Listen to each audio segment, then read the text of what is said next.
The moment our fellow geeks, dweebs, nerds, and other unfortunates have been fervently waiting for has finally arrived. It's time for TMI, Confessionals of the Nerd Kind. And now, your hosts, Jeff Nerf Herder Chandler and Jim Kaiju Baker.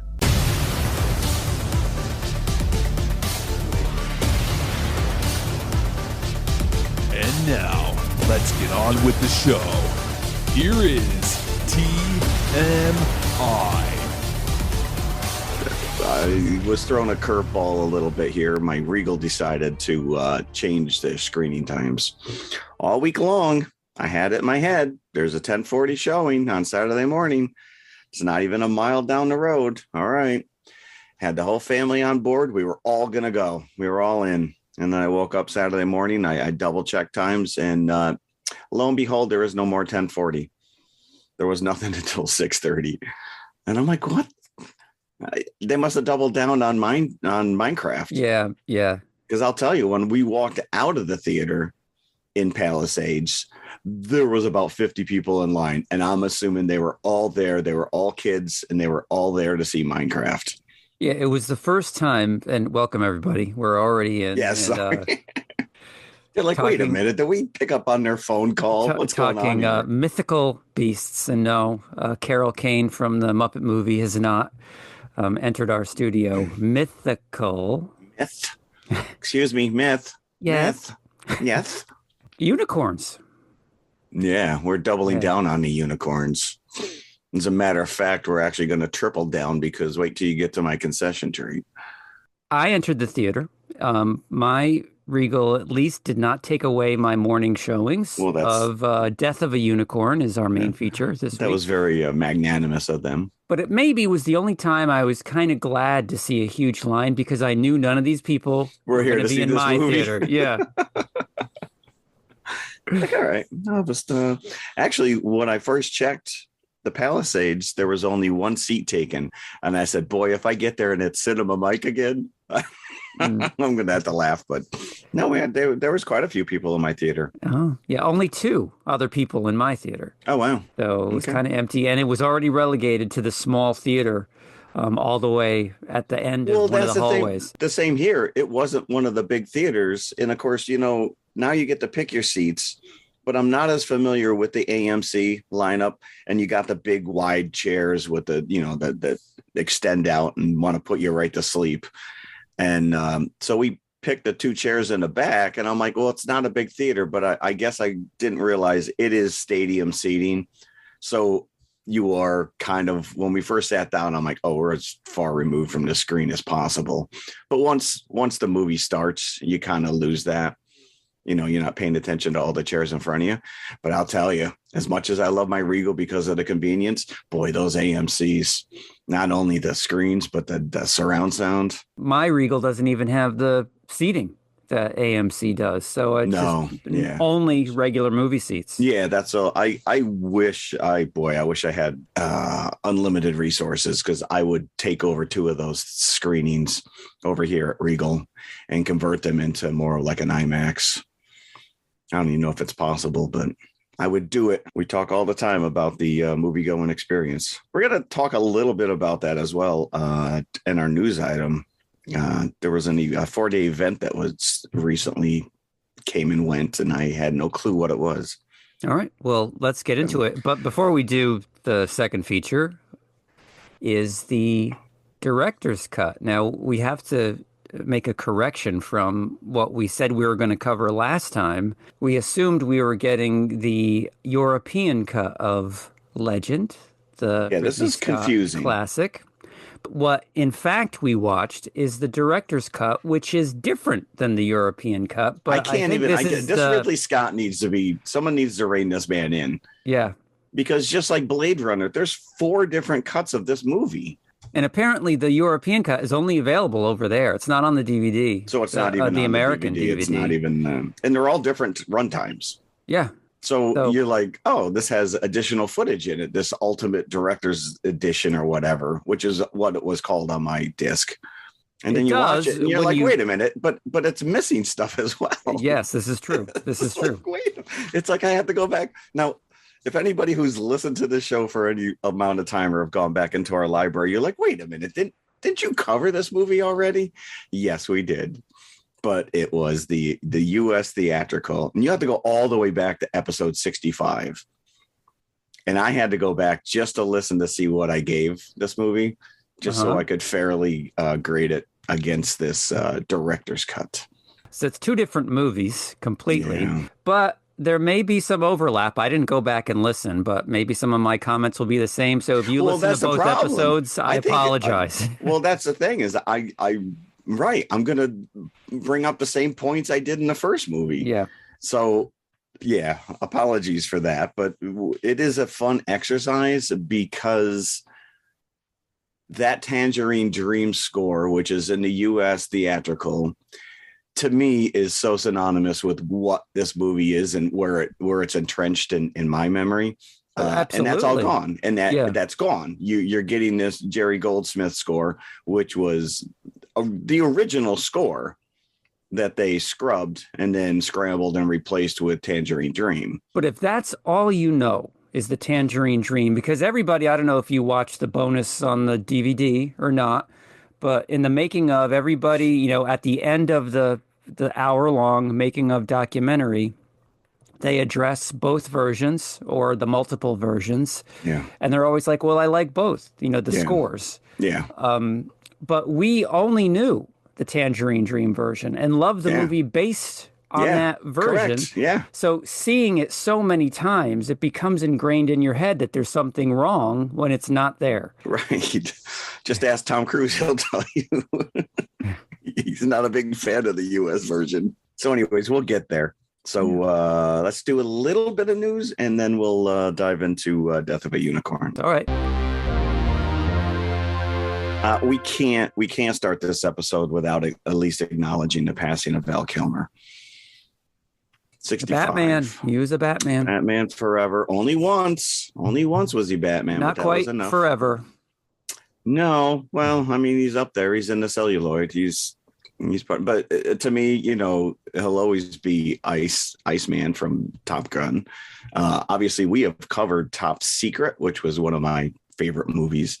Not really a good movie to talk about because it's a lot of sight gags and stuff. But Willow, he was a Mad Mardigan in Willow. Yeah. And we also talked Real Genius. Real Genius, yep. He was Jim Morrison in The Doors. Tombstone, was he Doc Holliday? Yeah, he was. And because the man was suffering from, was it throat cancer? Yes. Yeah. Yes. So he was relegated to a hole in his throat and couldn't talk. Yeah, it's unfortunate. This is, 65 years old. Geez, it's right around the corner for me. Sad to see that. The huge outpouring on social media right now.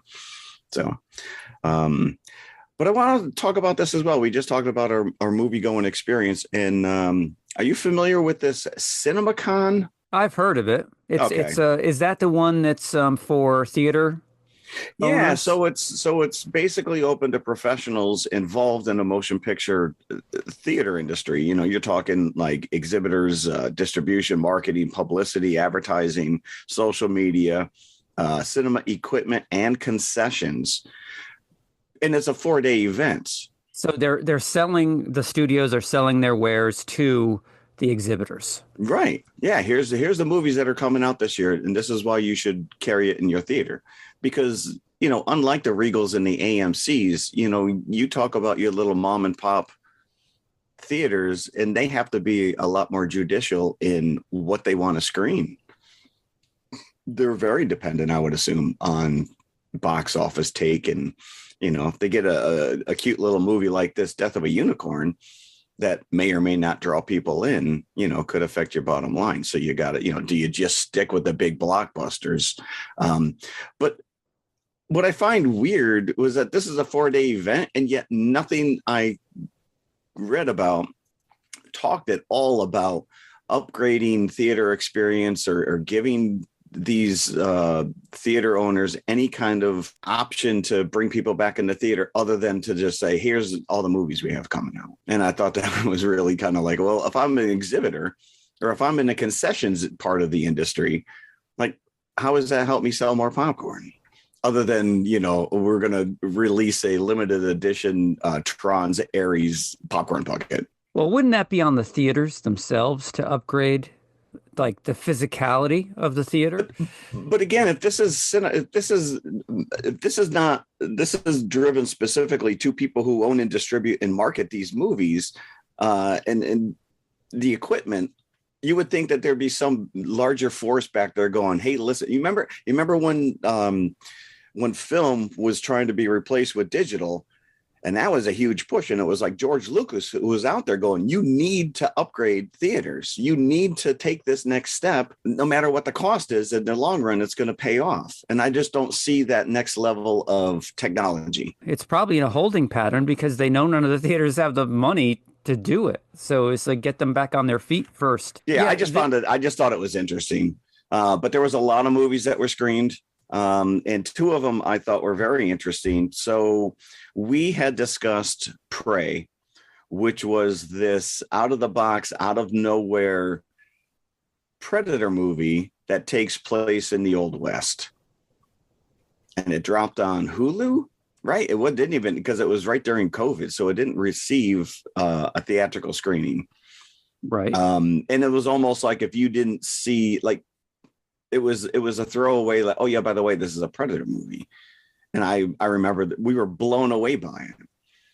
And it did very well. So we're now getting we're getting a sequel to it. Same director, Dan Trachtenberg. And from what I understand, so it's called Prey Badlands. And I think we had talked about, it'd be interesting if they just take this and, see Predators show up during different eras, maybe he's against samurais or whatever. And so this apparently looks like it's going to flip everything on its head, where the Predator is the good guy. And he is now, he's the hero of the movie, and he's struggling to survive on a planet filled with even bigger, badder monsters. Really? And he will have a female human sidekick, Ellie Fanning, by his side. So, I thought you were going to. I was ready for you to say, like, it's Predator meets Seven Samurai. Like, at the small village have to call seven predators to. Seven predators. The whole movie is just them. Like, they don't even go back to the Star Wars holiday special. And they just eviscerate the evil gang. That it's like, in the movie's like 3 minutes. And then they kill the entire village after they're done. Oh, that's true. Yeah. No. I'm not really sure how I feel about this, but this guy sure left a lot of goodwill from the first movie. So, but they've tried this before, right? To go off planet and it's not really worked. Correct. But again, I mean, I guess to its detriment, how many times can he show up on Earth and just, F around with humans? But like you said, it would be different every time. Yeah. If it was in different eras and the different takes and the different responses, Camelot, and has a take on King Arthur. I don't know. So I guess Predator riding on a dragon's back in Camelot. Oh, that's full on Boba Fett riding a Rancor right there. So this other movie I thought would be more in your vein, because we are going back into the Universal Monster archives.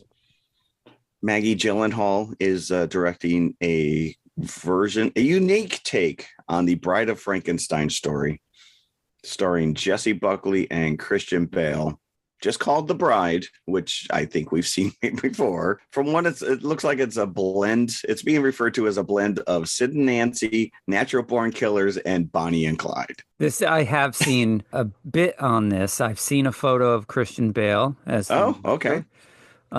Who is he playing? I'm sorry. The monster, Christian Bale is. Oh, yes. This guy knows no bounds. No, he does not. So it's interesting. So I am looking forward to seeing what she can do with it. Yeah, I think you want to bring they've tried it before with the Dark Universe and it didn't get very far. No, and I think they've thrown that out the window. Now they're just working on standalone stuff. They're not which is putting the what they effort should in. do. Right? Everybody wants a damn Marvel. They want the MCU. Yeah. The only other thing, the teaser trailer for Tron Ares that I just mentioned before dropped. And again, most of the comments are like, I'm kind of on board, but Jared Leto, really? Didn't he just play a very similar? He played a very similar character in the Blade Runner thing, right? Yeah, he's. It looks interesting because obviously they're bringing these constructs into the real world. Yeah, and I have to say I didn't give Tron Ares a chance when it came out, but going back and watching it a few years after it was released. You're talking Legacy. Legacy. Yes. This is Tron Ares is the new one, right? Yes, correct. So Tron Legacy, and apart from the wonky CG, with Jeff Bridges, I enjoyed it. I thought it was great. I really liked it. Coming 40 years on after the original movie, so I'm intrigued. I think there's a lot of potential with this franchise, which is apparently what everything is now, is a franchise. You can't just have one-off movie. That's it for my news, unless you have anything to bring. No. I may be all over the place on this Death of a Unicorn, by the way. A lot of critics are all over the place on this. Like I said last week, I don't know if it made the final cut, but I actually read a headline that the makers of Death of a Unicorn should be tried for cinematic crimes. That's pretty harsh. I didn't know what to expect after seeing that, especially going in here. I don't think cinematic crimes. I don't think it's anywhere near what that guy experienced. My experience. We'll hash it out. It's an A24 movie, which is. I'm going to tell you right now. This studio. Applaud. I mean, the 3/4 of the stuff that they put out is not of my interest. I don't like I actually squealed at a couple of these jump scares. You see it coming a mile away, and yet I still fall for it. And it's lots of horror stuff. A24 puts out. Yeah, it's not exclusive, but it's lots of horror stuff. This. When is the last time we saw a studio this? Like when you see A24, you're like, I'm in for something unique. It's true. Yeah. There is a level of quality associated I think maybe with this Blumhouse, logo. Who's also leaning into this horror genre, where at least they're bringing something unique and new to the table. Say what you will. We love our Marvel movies. There's a comfort level to all of that. But even watching the trailers leading into this movie, there was a couple A24s and they just look like you're like, who greenlit this? It's just bizarre. This one movie, did you see this trailer drop? Where the girl goes on a date and someone starts cyber taunting her and she's got to kill her date in order to and of course anybody that's ever watched the movie knows that the date probably is completely in on whatever she's getting on the text. Right. Sorry, spoiler alert. And of course that trailer went on for so long. There's one point where she goes out the window of the restaurant. I'm like, did you really need to show that? Well, that sounds so my daughter came with me to go see Death of a Unicorn, and actually watching that trailer I said, we don't need to see this movie now because they just showed us the entire thing. Enough. And then there's another one that's got Chris Evans and Pedro Pascal as two suitors to it's another one name movie, like one word title. And then another one, another A24 with Paul Rudd. I don't know if this was A24, but it was called Friendship. That's another weird.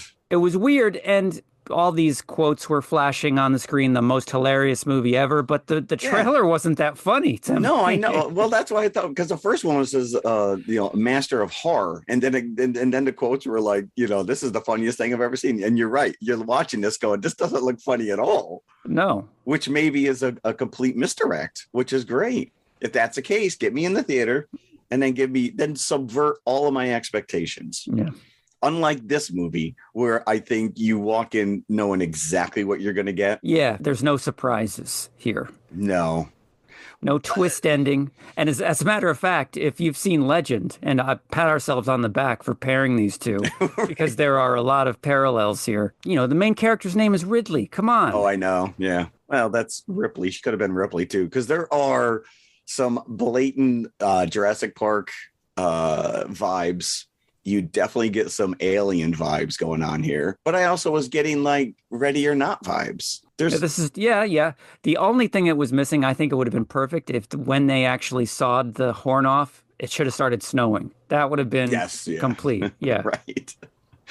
So we'll get into it because I think I left this movie with more questions than answers by far. I know this is a low budgeter, right? So I was actually glad that it was in the smaller theater because it was a little bit harder to see. So I know the CG wasn't Uh, like Marvel level. So you could tell. well, yeah. I mean, most of the unicorn shots are at night,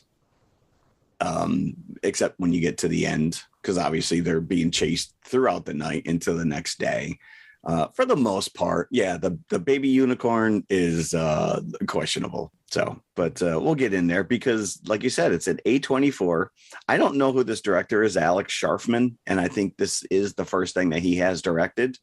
No, he's had a couple Oh, he others has. were low key kind of movies that I hadn't seen. One was a Okay. horror, one was a thriller. But the minute Ari Aster's name showed up on screen, my daughter was like, "Of course."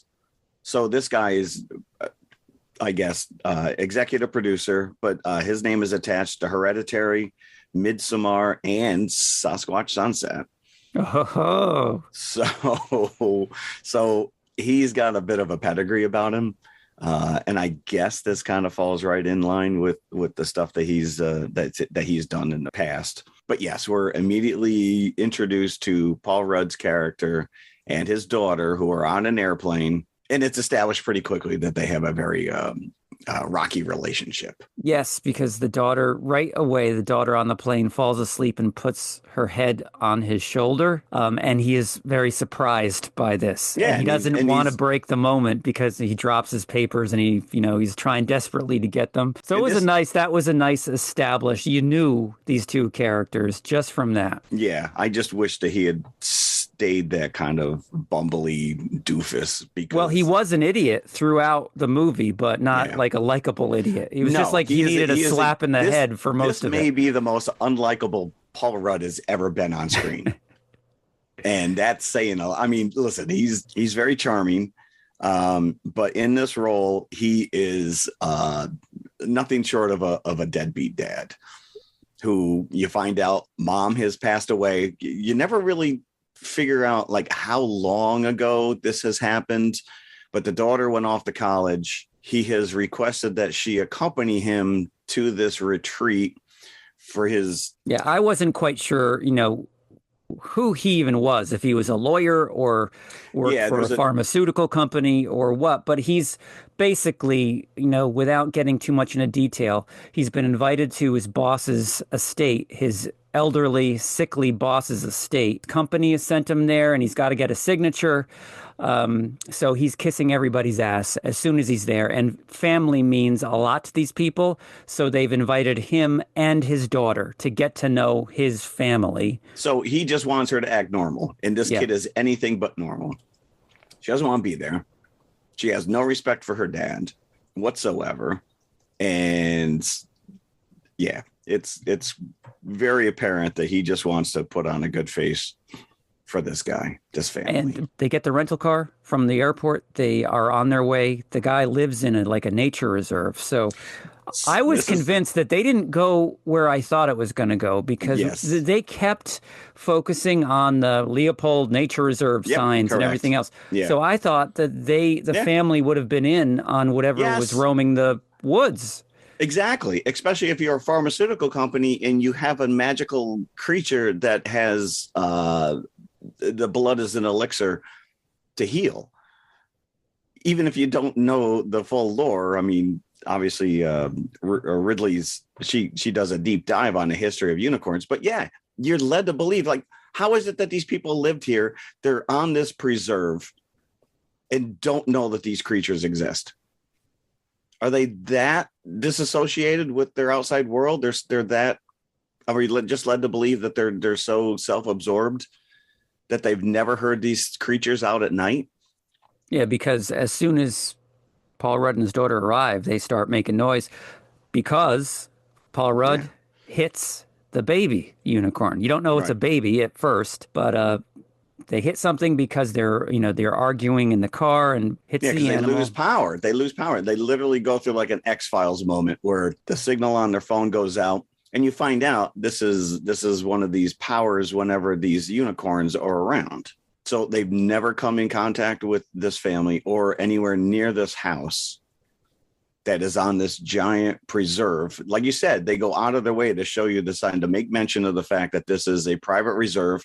There's a big sign that says, harm of these animals punishable by death. So you're led to believe, that they're harvesting these unicorns because that's where they made their millions. And they kind of sequester the land as well because they live there. Yeah, because there is a point where the old man starts telling them the history of, this was all, Blackfoot Cherokees or something land, or so he starts going into the history of it, and then the wife shuts him up, and it never goes back there.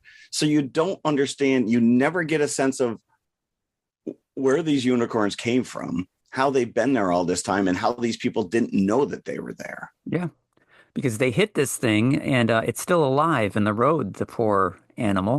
This is actually a pretty funny shock moment, because the dad does seem very milquetoast in the sense that, he's a pencil pusher. He's not even questioning what is in front of him. He's like, what if the ranger finds out? What do you think it's endangered? How can I get in trouble? It's a unicorn, dude. Right. Yeah. So it's laying there bleeding out purple, by the way. And she touches the horn and has what I can only describe as what is that Nick Cage movie, Color Out of Space? Yeah. With a mad alpacas and crap. Yeah. Like she goes on like this weird acid trip, and then immediately gets jolted because dad takes a tire iron to its yeah. It's like Color Out of Space mixed with 2001, the end of 2001. That's true. We just don't. She wasn't there long enough to see the giant space baby. Right. But my question is, how the hell did they get it into the car? That thing's got to weigh 400 pounds. I lift crap all day long. There is no way you're having to. And they were both covered in the blood. Because he splatters its brains all over them, both with the tire iron. And yet they show up and they're clean, although she's got a little bit on her face. And so they go out of their way to show you that she's got acne, and the dad yells at her because she's picking her face or whatever. But it's clearly set up that the blood has magical properties. All of a sudden her complexion is clean. He got some in his eye, and now he doesn't need his glasses because he can see. So you see this relationship of this wacko family. And I'll tell you right now, kudos for Tia Leone coming back. I just read that she has not been in a movie since 2011. I had just seen as well Fun with Dick and Jane not too long before this. Was that with her husband, David Duchovny? No, that was with Jim Carrey. But this family is just disgustingly rich and reprehensible. They live in their own world. I'm not quite sure where this would have gone if there was no unicorn. He is very close to getting the old man to sign whatever papers he needs to sign. Snarky comments are being thrown at Paul Rudd and his daughter from Adam Warlock or Will Poulter in reality. Okay. And I'm going to tell you right now, Will Poulter kills in this movie. Well, he's the ultimate bad guy. He's the correct. He is the, you brought up Chris Evans before. Chris Evans in Knives Out, where he's just this smarmy piece of crap. Like you kept waiting to see what is this guy going to say next, because he's the entitled son of the old man and Tia Leone. Yes, and I enjoyed him immensely. I thought he was great. But the issue is that before anybody can sign anything, the car outside starts bucking and moving. So Paul Rudd and the daughter try to do a little song and dance to get out and hide what they've done until the family notices that the car is moving. So everybody moves outside. There's like a security detail. Yep. And the old man is on oxygen in a wheelchair, so he can barely get around. Yeah. And the unicorn breaks free. They start shooting at it. shoot it in the head. They shot it in the head. Shot it in the head. So now it's dead again, and now it's on the ground. And this is when the Paul Rudd's like, "Do you know what this is?" "No, we've never seen this before." So I'm thinking again, they're lying. They're just as shocked as he is. Paul Rudd says, "Yeah, I got some blood in my eye, and now I don't need my glasses." So of course the old man immediately thinks, "Well, this can help me." Well, so he brings in this medical team that just happened to be there on property. Well, since he's dying, I would assume that he does have personal doctors. But we just seen what the exposure of this unicorn blood to these two people has wrought. So why would they go through all this machinations of grinding up the horn and diluting the blood and creating just splash them on them and see what happens? Well, that's the thing, is they're doing that so they can synthesize it. So not only do they want to cure the old man, they want to sell this to the highest bidder. Okay, well, let's see if it works first. And it does. Right. So they hook the old man up to an IV, and he's, within minutes, he's jumping up and down. And oh, yeah. I thought he was going to break into the putting on the Ritz. Or do like the Willy Wonka with his cane and then, Right, fall over and flip back up. Ta-da! Dad, you look well rested. And now he's also eating the unicorn. So I don't know what they. This is another thing, right? It's clearly that he's eating the unicorn because it's a purple piece of meat. Ridley is like, what is going on with these people? And of course, her dad is just like, listen, I got to do what I got to do. We're going to make more money. And watching this with my daughter, it was funny that, my kid is very like live and let live kind of a thing. And I'm going to live my life my way. And I don't need to have a 9-to-5 job. I'm going to do my thing. And it's like, as a dad, you're like, well, you need to support you. I need to know that you can go out in this world and take care of yourself and that you're going to be okay. And so I felt a lot of this going on where the dad, like, he gives a speech at the end of the movie, which kind of redeems him a little bit in the sense that I promised your mom on her deathbed that I would do everything in my power to take care of you. And me, that meant financially. And I have abandoned you emotionally. And it was a nice little moment and they hugged. But it was like too little too late in my book. He was doing things what he thought were right, but they weren't. But yeah, Ridley wants nothing to do with this. And then she starts going through her pictures and realizes the famous unicorn tapestry. And this is actually, I did read that the director went all in on this research with these tapestries, which the tapestries exist. In the Met cloisters in correct. In Upper Manhattan. There's this running thing where she can see this aurora borealis type of thing that keeps growing. And I'm like, is she seeing this because she touched a unicorn? No one else is noticing this, none of which pay off. Ridley unlocks all of this stuff because she starts doing a deep dive on these tapestries and the history. The one thing I will tell you what I understand, which is nobody knows what order these tapestries are in. So you can make up your own storyline as to whether or not humans actually captured these things and bred them, and then they went wild and ate everybody. But it's a cool through line to at least, but no one, like, she's being dismissed at every turn by the family and her father. Yeah, which is until the end when they actually realize that she's the one that has the answers. Well, this is the other thing too, which is so Shepard, Will Poulter's character, is resorting to snorting the horn dust. So he's getting these glimpses. And you see it in his eyes, but you never really see what he's seeing other than the fact that all of a sudden he figures out how to capture them. There's a lot of questions. But like this first attack sequence where the male and the female show up and you realize there's three of them, the baby that was in the, now in the lab being dissected and apparently a giant chunk taken off him for dad's dinner. I hope that grew back, by the way, when the baby came back to life at the end. So this attack sequence is straight up Jurassic Park. She's literally trapped in the car with the flashlight, waiting for the giant T-Rex eye to come down on her. And of course, they go after her because she's the one that has the connection. And you get the first grisly kill, one of the security guards, because they're working their way up through the family. Yeah. Sure, you can't take out the main cast yet. Yeah, so Ridley gets out of the car and hides underneath it, and she sees the security guard pinned on the ground by the unicorn, and of course the hoof goes right on his head and smushes. Yeah. And that's you mentioned these legend kind of tie-ins. There is a scene when the unicorns are loose in the estate, and you get this shot of just the hooves coming through the glass door, which is a straight up homage to Tim Curry's reveal in Legend, which is not a bad thing. No, not at all. No. When they're out hunting this thing, they have a tracker that's straight up out of Aliens.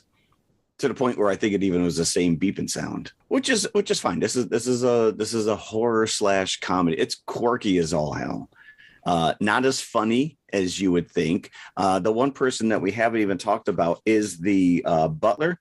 Anthony Kerrigan is the actor, but he was Victor Zsasz in the Gotham TV series. I thought this guy was Billy Corgan from Smashing Pumpkins. I'm like, I guess all bald guys look alike. I don't know. The limited, he almost has no dialogue. He's just at their beck and whim of this family, who probably goes home and bitches to his wife. At one point, he even says, I have kids. And Tia Leone's like, you have kids? Oh, I knew that. No, you didn't. After all these years of service for us. So I thought he was a great character. And he disappears toward the end.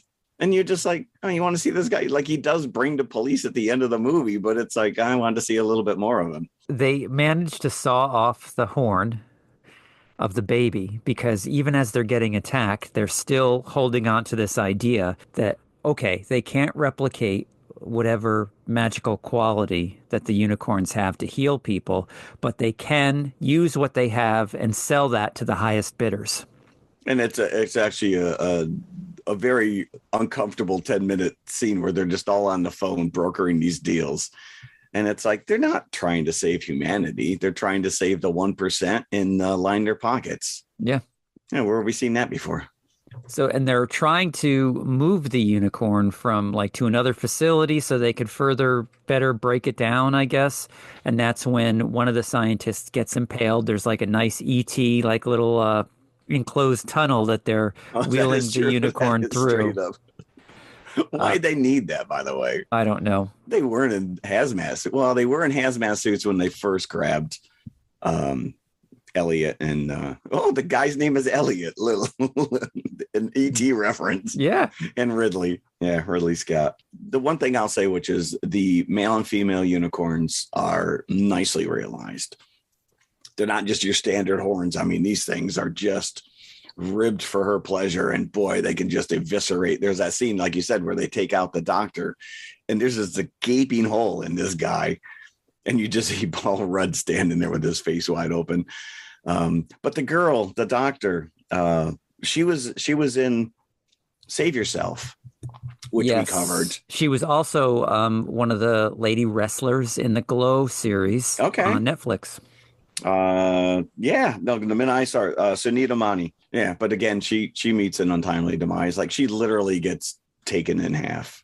Those two unicorns have a field day with her. Yeah, and it kind of plays out like what you see on the tapestries, because yes, which I don't think those scenes exist on the tapestries. That was a lot of conjecture on the art department's. Let's just fill this in. You don't actually have somebody with intestines out on the tapestries. But I'll tell you, Tia Leone also. I mean, she gets gutted. Yeah. And Richard E. Grant, as the old man Odell, gets the horn through the brain. Yeah, that's, again, it's telegraphed a mile away. And you're like, oh, this is not going to end well. Yeah, so if you remember the Timothy Dalton's demise at the end of Hot Fuzz, you get the picture. That is true. The family is getting taken out one at a time. Yeah, except for your hero, dad and daughter. And Will Poulter, who you got to save him, the most evil of the entire family. You got to save him for the end. And there's a running joke where he keeps talking about the fact that he took archery lessons, but he doesn't know where his bow is. So that this comes back into play, but then it doesn't. It does in the sense that he doesn't do anything with it to take out the unicorn. So Will Poulter And Paul Rudd and Ridley, played by Jenna Ortega, managed to survive to the next morning. So there is one final showdown because Ridley has been convinced that if they just return the baby to the parents, then all of this will end. And that's not necessarily the case. No. They want revenge, right? Sure. Even though they know that their baby's going to resurrect. But Paul Rudd took the horn as insurance. Like he was like, I got to get something out of this. It's been a shitty weekend. I got to take the horn. So, as you said, a little too late. He comes to his senses at the end. He stabs Will Poulter with the horn, instead of running away with it. I didn't really think this guy had murderous capabilities. Like it just seemed out of character, but maybe he thought this was the only way to survive. While Will Poulter, in turn, stabs him with one of his arrows from the missing crossbow. They're both bleeding out, and Will Poulter, just as to rub in some salt, gets a back kick from one of the unicorns, imploding his chest, his head. I'm not quite sure what imploded, but something did. It was satisfying. So now you only have Paul Rudd's character of Elliot and Ridley surviving. So they've gone through this together. Paul Rudd has already given his monologue as to why he does what he does. It's all for her. It's because he promised Mom. So Ridley now has a bit of understanding and empathy towards him. And so they are arrested at the end because all points point to them when the police show up. Well, that's actually a great scene. They're sitting there. Literally, this is how I felt like at the end of Ready or Not, where she's just sitting there all bloodied. She's had to deal with this ordeal all night. And all of a sudden, here comes Billy Corgan around the corner with the police in tow. And they're like, oh, crap. This doesn't But he's a witness. He knows. Well, that's what I'm saying is that he knows what happened. He's gonna exonerate these two. But no, they still get put in cuffs, put in the police car. And the police officer does say something like, we have two witnesses. We have two witnesses, but I don't believe their story. And she says, and then that makes them suspects. But again, you would think that Griff would be like, no, they're telling the truth. I'm telling you. Yeah, because he's gone at this point. When they're in the car, you don't know what happened to him. They're driving away, and suddenly the unicorns are following them. All three of them now. The baby is completely regenerated. Yeah, they put the horn back on. So the male and female do like this weird crossing the streams with their horns, create like a black hole that somehow brings Paul Rudd and the baby back to life. And again, you see that color out of space vortex, appear above them. Yeah. Right. So, and then they turn white. Are we like Gandalf now? What is are they good? Like, why did they turn white? The dad and the daughter are in the car, the backseat of the police. They're like, well, that was a hell of a weekend. We reconnected, even though all those people are now dead. I probably lost the account and don't have a dime to my name. Yeah, and now we're going to go to jail. She makes the police officers like, I hope you have a good lawyer. And they just look at each other and laugh because he's a lawyer. But I don't think he's like a jury lawyer. I don't think he's going to litigate his own case. But the unicorns look at him. He kind of waves at them. You get this wink in their eye. And then they just hunker down because they know that the unicorns are going to take out the police car. And it cuts to black as the police car and the unicorns go over the cliff. So now, even if they survive this, the unicorns have made things 10 times worse for them. Yes. Yeah. Because maybe, before the unicorns hit the car, maybe we can talk our way out. As if we get Billy Corgan here to back us up, maybe we can get out of this. Saw them, so also let them run off into the woods, and they're like, all right, yeah, I saw them too. I guess your story pans out. No, it's so out of left field, and to what end? Yeah, now they're fugitives. Now, do they live in the cave with the unicorns at this point? But they're still handcuffed. Well, the unicorns can take care of that, I'm sure. Think so? They've got a serrated horn that they can. It is true. Yeah. The unicorns have a better plan than the directors. And they just gave in. I mean, again, go back to Shepard, and he's snorting the horn and realizes that he just needs to capture Ridley because she's the fair maiden, and they'll just bow down to her. And that's exactly what they literally just like lay down on her lap. Yeah. And so he ties them up. And I'm like, okay. But again, that's also plays into what the unicorns yes, they do with miasara in Legend. But I really love Will Poulter's line, "Mom, I'm a genius now." Wasn't smart enough to save mom, though. No. Yeah. Literally gets eviscerated and he can't even take her out. I will say this, there's a lot of foundation laid that is never built upon. No, there's like I said, I left this movie with more questions. Now, my daughter loved it. My daughter was like, that was amazing. And so I'm questioning all of this stuff that we're talking about right now. And I literally got I think you're overthinking this a bit. That's what I do. That's what I'm supposed to do. Because my son liked it as well, because we took him. He's like, yeah, that was really good after we left. But it is fun. It does move quickly, right? It's not too long. It's in and out. Just like the unicorn horn. I love me a good monster movie. Yeah. So and like I said, it's some of the, like you mentioned, some of the CG is a little wonky, especially early on. Because the baby unicorn looks like Donkey from Shrek. But the dad, I mean, it is a monster. He's Clydesdale level huge with the big hooves. The horn is fantastic. And he's just got like this gruff beard, so you can tell he's got a little more like the How to Train Your Dragon look to him. So I thought, design wise, but at the end of the day, they just want their baby back. Yeah. And at the end, when they're upset, they turn dark, and then when they're happy, they're white. I don't know. That's up to you to decide as the viewer. That sounds like a lot of work. You're making me work too much watching. But if you're okay if they like you, that's the takeaway of the unicorns here. Like, they're not all bad all the time. You don't mess with them, they won't mess with you. So then why'd they knock the police car over? Let's do them a favor. You think they were actually trying to do them a favor by releasing them? I think they were. Because there's that, you said they have the twinkle, they have that connection. Like you said, I think they just made matters worse. Or maybe they just misinterpreted when Paul Rudd waved at him. Hey, can you help me out here? Like, we gotta take this truck out. Yeah. I don't know. The interesting thing was I did see John Carpenter was meant to score this movie. Yeah, I saw that too. That's odd, right? It is odd. Well, he scores his own movies, so he's a musician in his own right. So but he's maybe, take a day off from directing. Like, I just want to do music. That's all I want to do. Yeah, that's fine. Yeah. It would have been interesting. Maybe they'll release the director's cut with the Carpenter soundtrack. With Carpenter's score. Yeah, because the one thing I will say is I don't think the soundtrack was memorable in any way, shape, or form. No, I couldn't tell you. I couldn't tell you if that added to the experience, because I don't remember it. So, it was okay for what it was, Yeah. Out of 5 buckets, I'd probably give it a solid 3. Entertaining, likable actors, a good cast. Richard E. Grant's always nice to see him. I think the last time was Loki. We saw him. That's true. Yeah. I'm going to go 3 1/4. It's quirky. It was fun. Like I said, unfortunately I walked away, with more questions. The concept is solid. This is your elevator pitch. Evil unicorns. Okay.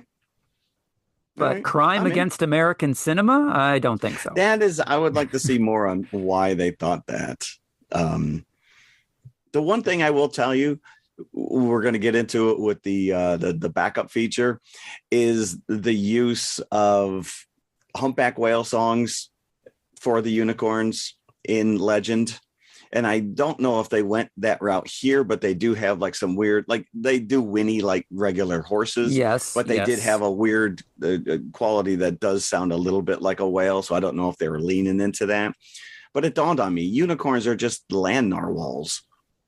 Narwhal is closest we've got in reality, as far as we know, to the unicorn. So maybe there is a familial tie. Yeah, there is that. Like I said, there's that one jump scare where Paul Rudd's peeking out from the door and all the power is out and the lightning, and every time it flashes, you may see a shadow. And you see the outline, right? It's so telegraphed that this thing is coming right at him. And when it cut, and it's right in camera. It's like, rah! But how does, just like how does in The Walking Dead, how does a zombie sneak up on you? Right. Like, how does a big clodhopper like this suddenly appear, without you knowing it? Qualities. It doesn't matter. I screamed out loud in the theater. We both laughed at myself. I'm like I'm a moron. Because again, you see it coming, but right. So So this viewing, when we watch this thing, it's in its second week at the box office. Like you said, easily half of my screens were taken up by the Minecraft movie. Yes. So this was only in one theater, relegated to the back, and only two people in my showing other than my family. So not surprising that the box office isn't doing well. It's a budget of 15 million, and as of the beginning of this weekend, it was only at 9 million. So wow, it's going to have to work its way to make do you its know what money the budget back. was? 15 million. Oh, 15. I'm sorry. Okay. Yeah. That's interesting. It's a nice little genre. You know, it's not a big budget movie, but it's entertaining. Yeah, it is. So, I would definitely, if it shows up on your Netflix or on your Hulu or whatever you have. I think it might actually work better a little bit on the small screen. Yeah. To be honest with you. So, I think you're right about that. I think you're right. So there we go. That is Death of a Unicorn. Although at the end of the day, it was all just people who died. No unicorns were harmed in the making of this film. We need to go to the concession stand because I am famished. Let's go. So I'm interested. What do you got? So I'm going to tell you right now, I struggled to figure out something that ties in with this movie. And when we walked out of the theater, my daughter says, "Hey, let's go have lunch over here." And they took me right across from the movie theater is this new little shop. And boom, it hit me like a light. Here we go. We are going unicorn dogs. We're going corn dogs. We're going corn dogs. Did they actually have this on the menu? So hold on, because I'm going to tell you all about this new shop that opened up in the Palisades called Kong Dog. And it's taken off in the last couple of years. It's a huge franchise now. I've seen this, actually. It's on the same level as the AMC, right? Yes, that's right. It's literally across from the theater. I've never been in, but I've seen neither did I. You know, so it's a Korean-style corn dog. Which, to me, I'm like, all right, you buy one and I'll take a bite. No, you need to get your own. So here we go. We're gonna actually talk about corn dogs, which probably in some theaters you can get. I've never had one in a theater. And I know we've talked hot dogs in the past, but we have not talked corn dogs.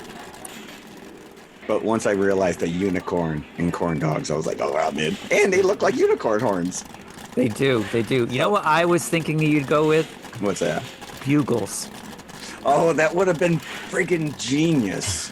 Why don't we consult on this stuff? Because that would have been smart. My family makes fun of me when I eat bugles to this day, and I haven't had them in years, but I'll chew up one and then I'll take the other one and almost like an ice cream cone, put the chewed up one inside the other one. Family loses their mind. Oh, man. Sorry. Went down that road. Sorry. That's what happens. Oh, let's take a second to recover from that one. Yeah, all right. Let's go corn dogs.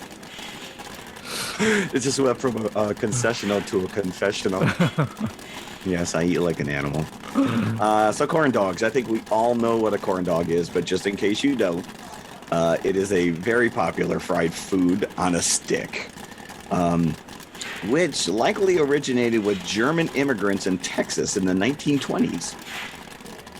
So the rumors, and I use the word likely, and we'll explain why in a little bit. So these German immigrants were having a hard time selling their sausages. So they created a cornbread batter and fried the sausages, and they resembled like little ears of corn when they were cooked. And they kind of took off. Believe it or not, the stick didn't even come around until late 20s, 1927. But there's some question as to who really came up with this whole idea of a hot dog on a stick. There's a couple of different people who are credited. Carl and Neil Fletcher lay claim that they introduced their corny dogs at the State Fair of Texas somewhere between 1938 and 1942. So Texas is completely tied to the history of the corn dog. Yeah, very much so. Matter of fact, I think the corn dogs that you can get in the grocery store now pre-frozen, actually have like a state fair. They're like, it's not something that you normally go out and get. If you're at the state fair or you're at a carnival, that's usually, it's like cotton candy. And since my heart attack, this is just one more thing that I cannot have. So Well, this was a big menu item. I loved getting these at the county fair. Well, wait till you hear some of the stuff that's available at this Kong dog, because it's crazy. So anyways, so 1938 and 1942. Unfortunately, in 1926, there was a crusty corn dog baker machine that appeared in an Albert Pick Barth wholesale catalog of hotel and restaurant supplies. So that's like a full 10 years before these guys claimed that they actually invented it. Pronto Pup was another corn dog that was offered up in Rockaway Beach, Oregon in 1939. And then there's a Cozy Dog Drive-In in Springfield, Illinois, who claims to have been the first to serve it on a stick in 1946. So it's kind of all over the place. Everyone's kind of staking claim that they came up with this. Also at the same time in 1946 was Dave Barham, who opened the first location of hot dog on a stick at Muscle Beach in Santa Monica, California. So there could be like 10 to 20 places that actually might lay claim to a sign at their town limits, home of the corn dog. Well, that's like Ray's Original Pizza in New York City. You can't all be original. Yeah. World's best coffee. Is that true? I don't know. So yes, any place that you go could theoretically put up a placard that says, we invented the corn dog, and can't argue with them because they may or may not have. But what I found interesting is that it's not just an American thing. I guess all over the world you can get corn dogs, but they're all called something different. And so in Canada, corn dogs are called pogos. So you walk up on the street vendor and you ask for a pogo. Australia, they're known as Pluto pups, dogwood dogs, dippy dogs, or historically pronto pups. So, but they're the same thing, right? These are just classic corn dogs. And I don't know if they're like proprietary names, different places just call them something different.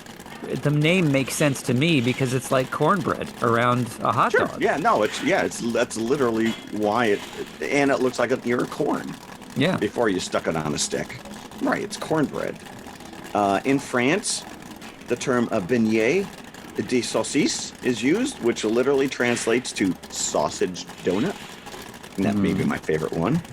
And in Japan, the most common name for them is American dog. So they got lazy. They're like, screw it. Japan. National Corn Dog Day is celebrated every year, first Saturday of March Madness. So I don't know when, just sometime in March. And who lays claim to, is there like a festival that you can go to somewhere? Like a National Corn Dog Day festival? It doesn't say. It just says that you celebrate with corn dogs, tater tots, and American beer. That occurs on the first Saturday of March Madness every year. Oh, so it just gives you license to eat it, basically. Yeah, which is any excuse. Any day's a corn dog day. But I want to talk about this place that we actually ate these corn dogs. So it's called Kong Dog. And you immediately want to call it Kong Dong. Because they use King Kong as their logo. And apparently the fact that they're oversized wieners. There had to have been something to it. But it's a Chicago-based restaurant.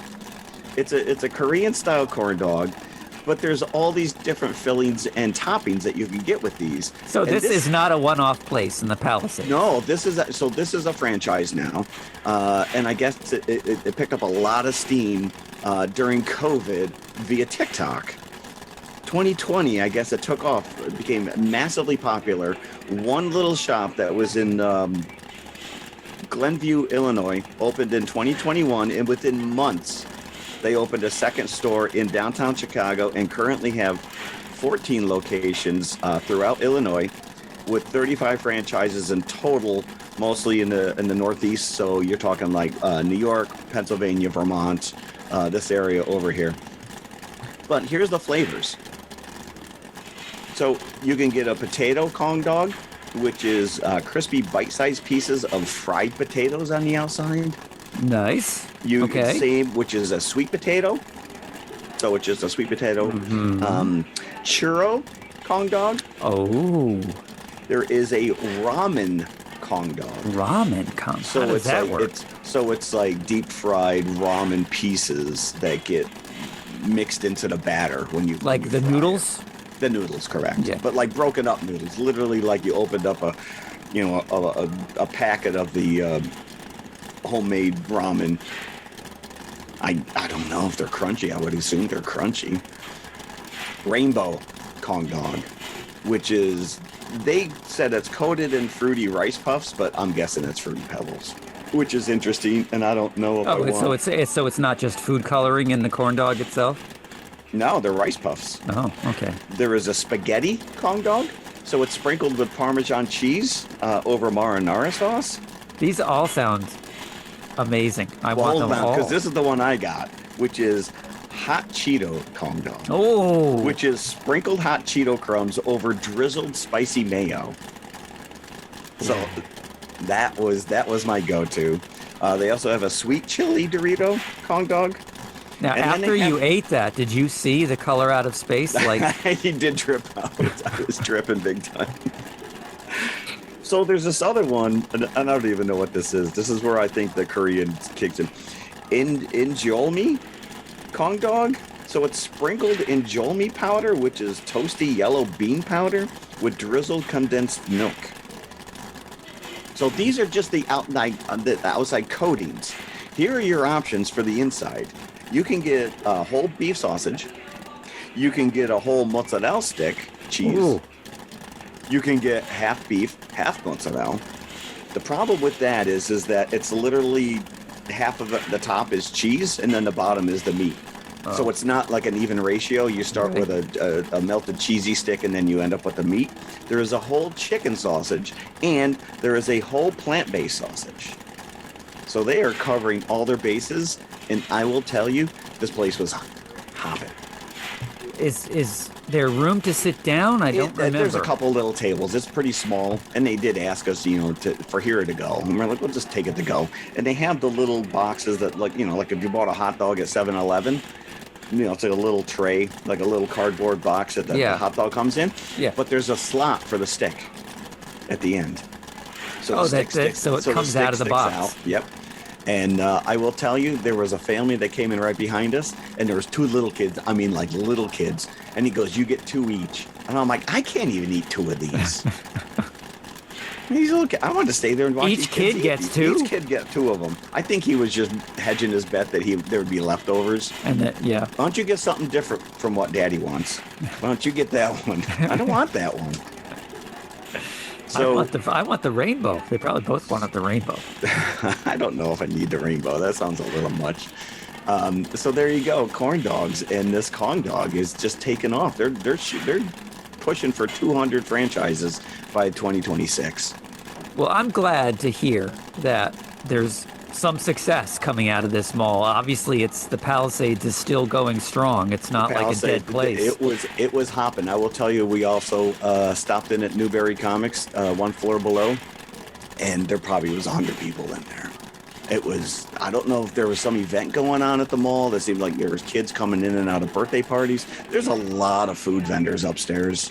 Yeah, no, that mall's, it was hopping. Although it was a rainy day yesterday, so, maybe people were like, we can go inside. It's like one, Right, yeah. hang in there all day. Yeah, that's what everybody was thinking.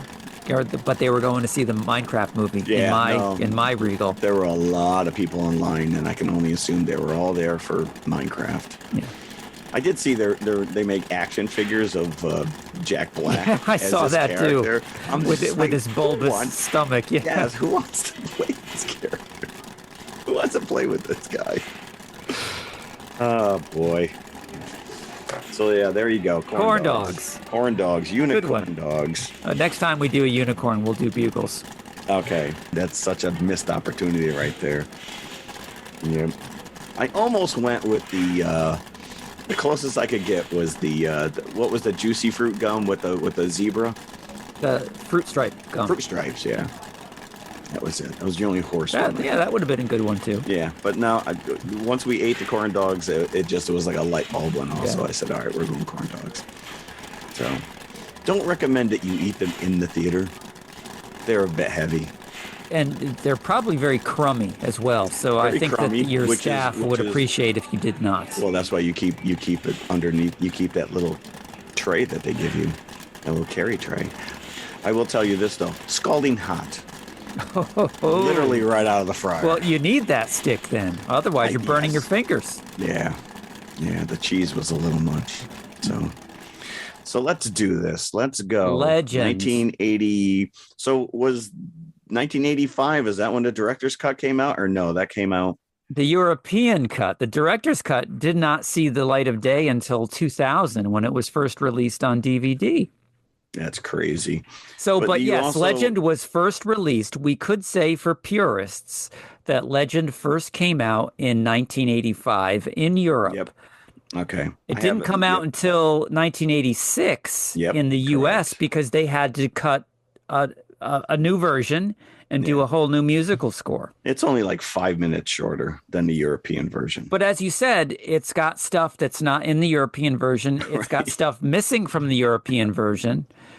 It's got stuff that's not in any other version. Yeah. So, yeah. But then you also have the network TV version. Yeah, that's a whole other story. Which is back to 94 minutes, but it's additional. It's not just a European release. Yeah. So Ridley Scott, who was coming off Alien and I think Blade Runner was his last Blade Runner was movie. 82. Yeah. So he's building himself quite the pedigree. He is. And this is a Universal movie. So you've got that classic Jaws era kind. Well, I don't think it's the Jaws era. This is like the 80s era Universal logo. But it kind of just brings you into that world as well. So it was written by William Hortzberg, who had written a bunch of fairy tale type stuff. Ridley Scott said, hey, what do you got? I want to make a fairy tale movie. He's like, here you go. Unicorns. He said, do they eviscerate people? He's like, no. And he said, all right, fine. Ridley Scott, this just makes sense. The guy visually can do no wrong. He is a master of the visual medium. With or without, dependent, it doesn't matter what score you listen to. This visually is very impressive. It's all in camera. The cinematographer is gorgeous on this, and especially when you consider that it was all shot indoors. It was an indoor studio. Which is crazy. They made an entire forest on what they call the 007 stage in Pinewood in England. Yep. According to the bonus features, Ridley Scott was planning on doing this on location. They went to the Yosemite forest where the redwoods are. The problem is that the sun doesn't shine through. The forest is beautiful. Well, that's just it. You lose a lot of control when you're on set like that. Yeah. And so this is just... the undertaking had to have been mammoth because it's all there. I mean, there's a scene where Lily's running into the little cottage and there's like birds flying around in there. Yeah. And I'm like, they're going to be pooping all over your pies. Or over the cameras. So yeah. Your equipment. I think Ridley Scott did tell a story that they had like something like 400 pigeons or something on set, or doves. And every morning they would fly around and then go up to the rafters and they would just hang out there all day. And watch the movie being filmed, right? Right, correct. But they also famously, the opening shot is a bear walking through this forest set. Like, did that stay as well? Watch out for the bear. He lives over there. He lives there, yeah. I saw some rabbits occasionally. Oh, bother. Until it burned to the ground, that is. Yeah. Yeah. So the big difference between these versions is this Jerry Goldsmith score, which I was very I didn't want to do this at all because I'm like, again, we talk about this Tangerine Dream and just how much it just makes this movie something different. I will say this score is gorgeous. It is. It really is. It is beautiful. And there are moments where you're like, wow, this guy's on fire. and it speaks to the movie. Yeah. In a different way, albeit than the Tangerine Dream speaks to the movie. It makes it more honest. I don't want to say more lush because the first one is pretty lush. So yeah, no, it's unique, and I think it's a little more of its time. And honest to the material is what you were getting at? Yeah, because it's a fairy tale. Yeah. But again, I can't separate that score, and especially that between the Brian Ferry song and the John Anderson song at the end. Like, I got to the end of this movie and I missed that song so much. I went back and watched the last 10 minutes of the American version just to hear the song. Yeah. And I don't know if the song, the John Anderson one specifically, was written by Tangerine Dream, because it sounds like it is. Yeah. But then the Brian Ferry song, of course, is a wonderful song on its own. And that was the single. I remember the video being on MTV before I saw the movie. So I loved that song. And that, I think, maybe more than anything, was priming me to see this movie, is that video with the clips from the movie. So again, we go to see Legend. I'm sure, did you see it in the theater back then? So not only did I see this in the theater, but I saw Highlander the same day. Oh, wow. These two movies, I was in college at the time. My friend Mike DeHoe, and it was Sunrise Mall in Long Island. We went to go see Highlander and then snuck across the aisle into the other theater and watched this movie. And these two movies, I think, I felt like I touched the unicorn horn, because I saw film as art. I saw it. I mean, I was blown away. I still have in one of my sketchbooks from college, coming home and drawing Lily on her knees in the water going to touch the unicorn. Yeah. You talk about just the fact that the lighting, there's this, when you first introduced to Lily, the camera pans across and you got bubbles floating everywhere, and you've got this all this ethereal stuff, very, very atmospheric stuff floating around. It almost looks like, bugs or gnats, something you would see out there. But then if you look closely at it, it's like little bits of whatever they like use. Cotton or whatever, free floating. But there's a rainbow that cuts across, and that's all on camera. I mean, it really is so lush. I mean, I don't know how else to describe it. And it's so magical. Yeah, and there's no, like we said, this is like a real place. The set is all there. There's nothing background painted, as far as I know. Taking apart the castle, when you see dark, I'm sure that's a matte painting. Yeah. But the woods itself, they had mirrors up in the back of the studio, so it just looked like it was endless when you looked into it. Yeah. No, it's pretty wild. Amazing. So again, I saw this in the theater as well at the South Hills Mall. It was before that there was a Poughkeepsie Galleria it even existed. Loved it, not ever knowing that there was another version in Europe.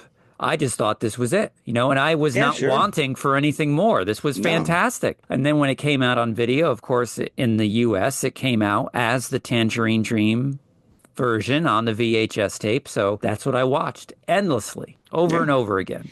I know every line of dialogue in this movie before they say it.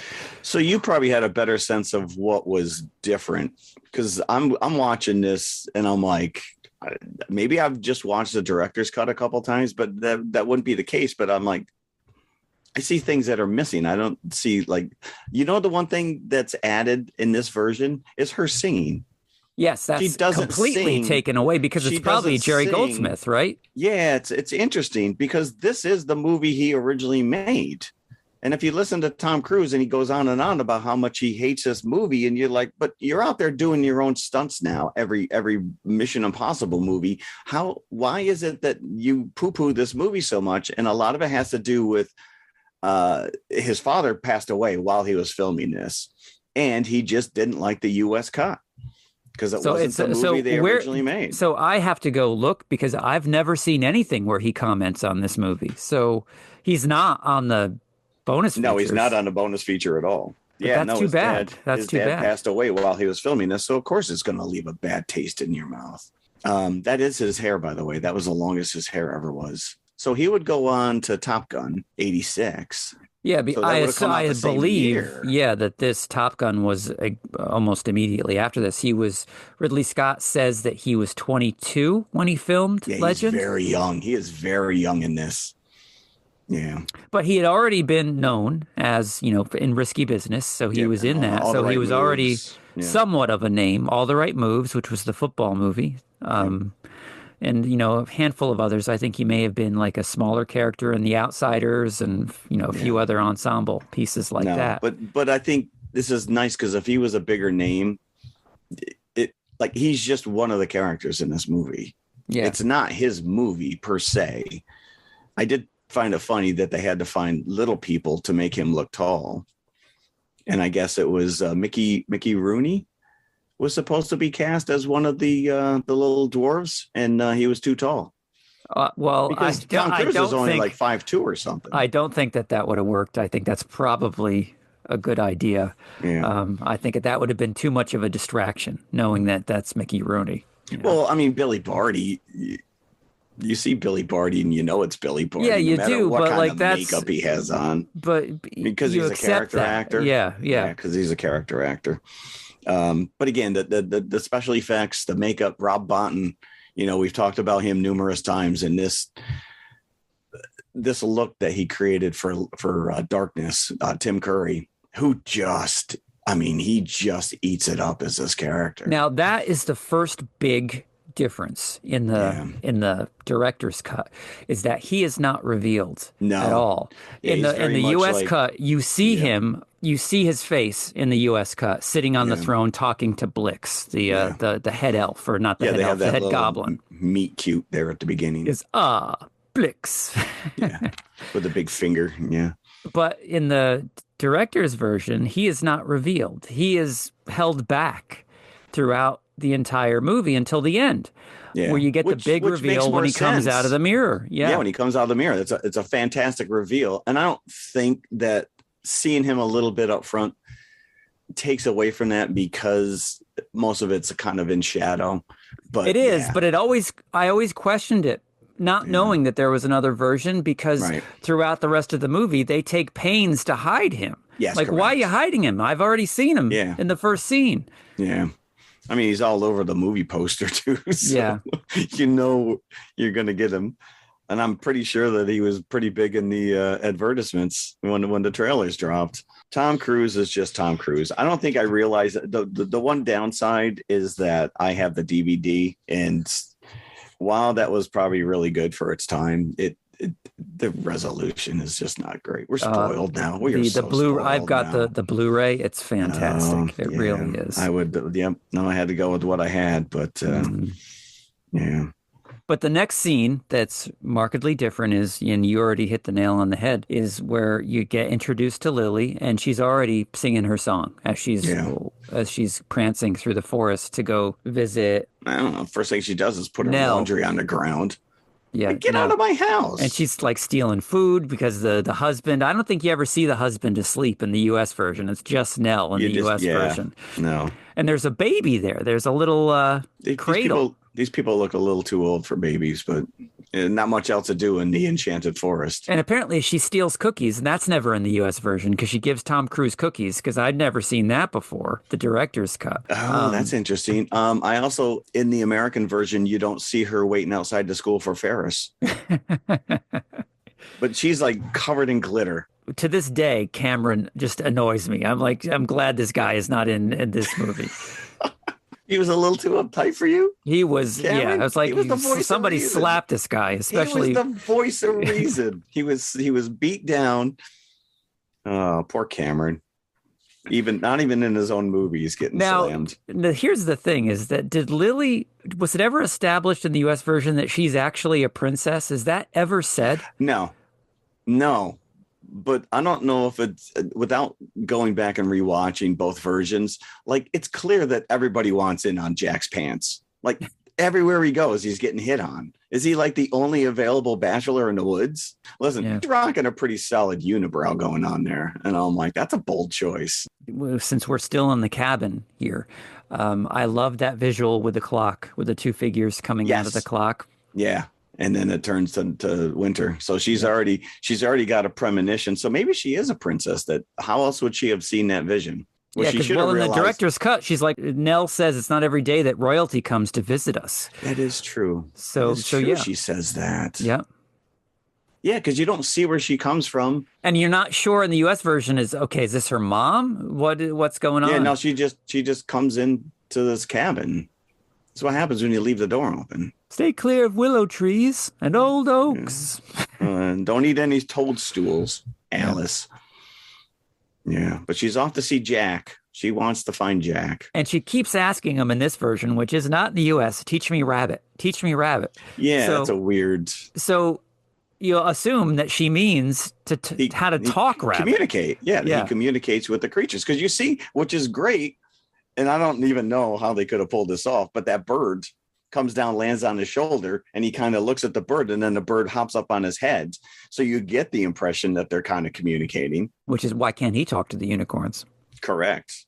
Even he's smart enough. Well, this is all Jack's fault. Let's just put it out there right now.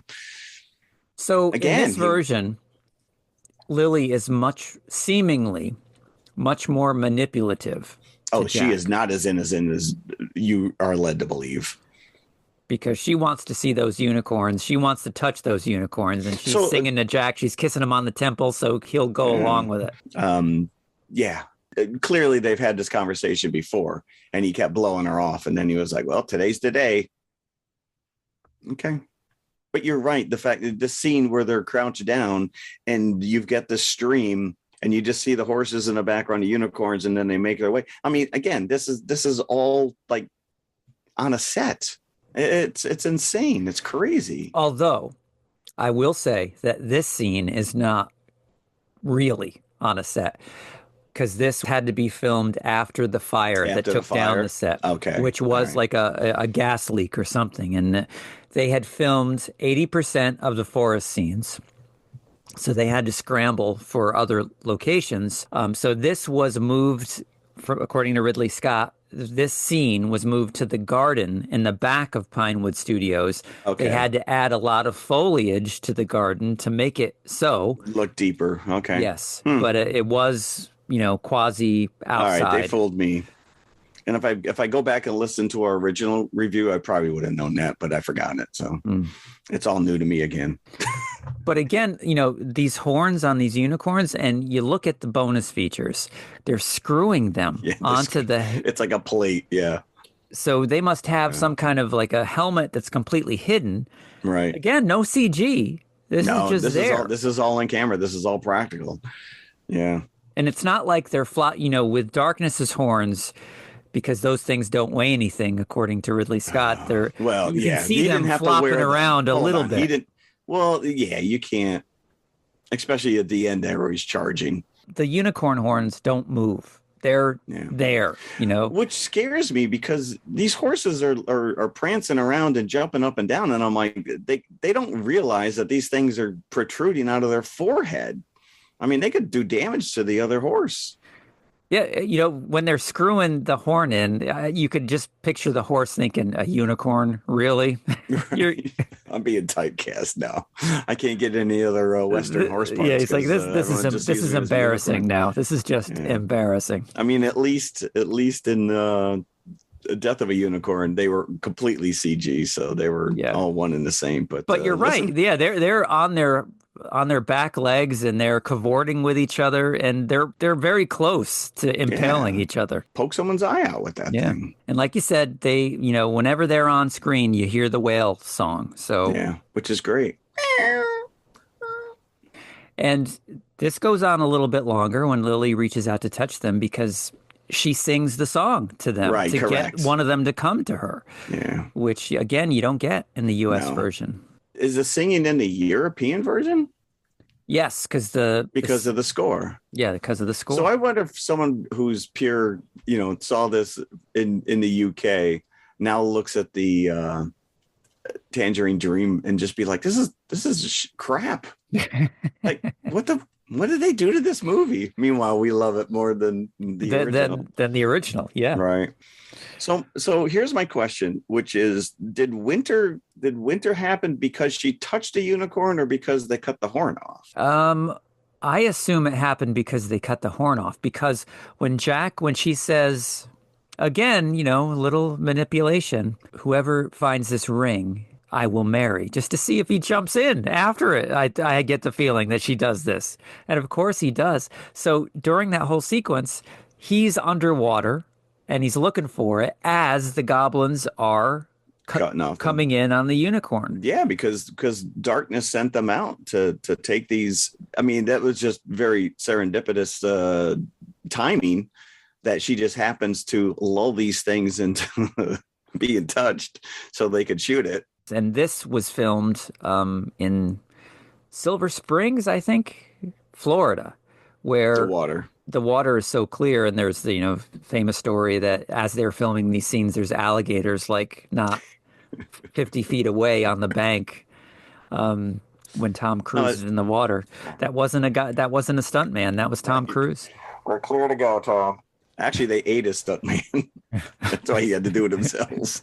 Although she chucked that ring in, and it took him a very long time. Like, where are you going? It should be just directly below you. But no, it took him a while until the end of the movie to find it. Well, who you see diving in is actually a 10-year-old diver, just to make that cliff look bigger. And he was taller than Tom, by the way. The Lily was 6 years old, who you see, when it's a long shot. Yeah. We're like Lord of the Rings tricks now. Yeah. We'll just put little people. We'll put kids in uniforms. So yes, you get the great shot of Tom Cruise trying to breach the water, and there's ice there. So he hits his head on the ice. Yeah, he's got to break his way free. What's nice though is that the camera underwater is warped. Like they're stretching. For whatever reason, they just went with a completely different effect that kind of distorts everything that it's a weird choice, but it's kind of neat because while he's underneath there is when everything just goes to hell. And Lily takes off on him. She gives him 2 minutes to get out. And then when he's not out, she just wanders off. And then it starts to snow. And then we get the introduction of Gump. Honeythorn Gump. Yeah. I don't think you ever get his full name in the US I think version. you just refer to him as Gump. As Gump. And then there's a much longer scene here because he gives a riddle to Jack, which is not in the US version. Right. And I don't remember what the answer was, but it was what kind of bell doesn't ring? Bluebells. They're flowers, right? They're flowers, bluebells. Right. Which Jack would have known because he lives in the forest. Yeah. So, but here's where my question comes, because during this scene, everything is just filled with bubbles. All of a sudden there's a bubble machine going off. And I'm thinking to myself, if unicorns poop rainbows, are the bubbles just their farts? Just the whole forest is just filled with bubbles. Okay, that's a good choice. Yeah. Mike Edmonds plays one of the guy Tick. And he also went on to play he previously was an Ewok in Return of the Jedi. He's got a standout in here because he's tasked with, or is that Billy Barty that has to stay and guard the unicorn? No, it's him. It is him, yeah. So he's got to, deflect all the arrows that are being shot at him by the goblins with his little pan. So it's a great scene. But this is also where we're introduced to Una, which is just a $4 light on a fishing line. Yeah. I think Ridley Scott said that would be $200 million in special effects now, and I think it cost me $12.50. And he said he was still yelling at the guy to make it look more like Tinkerbell. Yeah, well, it does the effect. Yeah, it's fine, perfect. Yeah. It's all, and again, all in camera. When she's up on Jack's face, the reflection coming, the brightness is coming on his face. It's reflecting off. And so now that the goblins have the alicorn, as they call the horn. I didn't know that the unicorn's horn had its own name, but apparently it does. Yeah. So Blix is all like, darkness is a chump. I got the power now. Watch me. Zap. And suddenly, boom, darkness appears behind him. And this is again in shadow. He's just got the hood over. Where the horns go, I don't know. But he's this hooded figure that comes out. And then Blix just throws the horn like, uh-oh, Big D, as one of them says. Big D. And then the mutated elf grabs it instead and says, "Darkness, your reign is over. I'm going to take over now." And suddenly this mummy, where was this mummy just there in the forest? Just underground, yeah. I don't know, just waiting. It wasn't even underground. It was just waiting to be resurrected. Gets up. Can I come out now? Grabs the mutated elf and jumps in a hole. What just happened? Yeah, it is kind of inexplicable. But this also, where Una, like, she immediately starts hitting on Jack. Mm-hmm. And then she's like, "I could be whoever you want me to be." And I'm like, whoa, what's going on in this forest here? Jack's, he's got some serious pheromones he's releasing. The elves and whatnot, the fairies lead Jack to where the armor and weaponry is, this secret stash of human weapons. So Jack suits up, and then the very next scene is he goes into the swamp with Meg Mucklebones. Yeah, this is a creepy ass creature. Played by a Star Trek veteran. Yeah, Doctor the hologram doctor.